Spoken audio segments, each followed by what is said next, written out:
Hey guys, what's going on? It's Kyle. I'm coming back at you guys with another video. Today we're going to be talking about Brian Lewerke, and he just signed with the New York Giants. I'm going to tell you guys what I think about the move, how he did last night in the preseason game, and how I think he can make the roster. If you guys can please like and subscribe, it would really help my channel out. My channel's been growing pretty rapid recently, and I'm just glad that you guys watch my videos. So let's just get into it. Before this video starts, I just want to say I know Brian's not coming into New York to be the starting quarterback or maybe even the second string, but as a third string quarterback, the New York Giants are going to ask him to carry himself as a professional, stay out of trouble, and also challenge the defense in practice. That's what they're going to ask of him. I understand that this is just basic concepts, but a lot of athletes, fumble this and don't understand that. Michigan State, I met Brian a couple times, and he's such an amazing dude, and that's why I think that the New York Giants signed him, because he's somebody that's going to stay out of trouble and represent that organization well. So, as you guys know, Brian had a pretty solid career here at Michigan State. Some highs, some lows with him being injured, and ultimately he would go undrafted in the 2020 NFL Draft, but then he would be picked up almost immediately by the New England Patriots to compete for the final roster spot. He would lose that roster spot to Brian Hoyer, who also played at Michigan State. Brian Hoyer has the experience there. Jarrett Stidham is the backup there, and Cam Newton was the starter. Cam Newton was the obvious starter.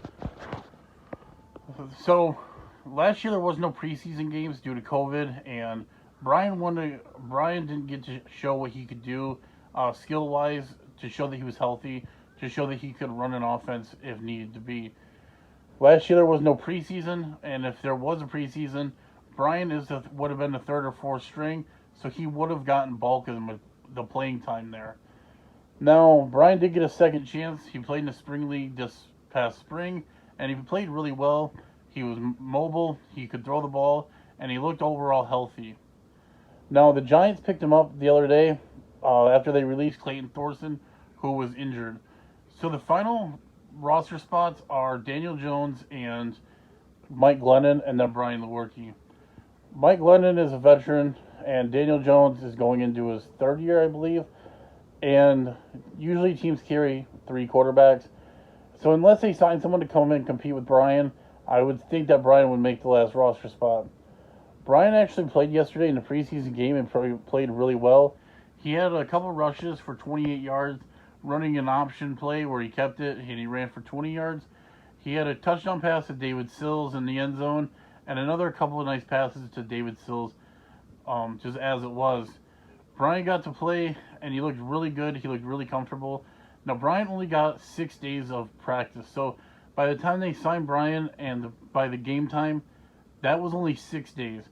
For somebody that's been out of the NFL or really never gotten a chance in the NFL, to pick up a playbook or a majority of a playbook in 6 days is pretty impressive, and it shows that Brian is more than capable of running an offense. I think that they're going to keep him around. He looked really good yesterday, and I'm glad that Brian's getting a chance, because he never got that opportunity due to his shoulder injuries here at Michigan State. Let me know what you guys think, guys, down below, and have a good day.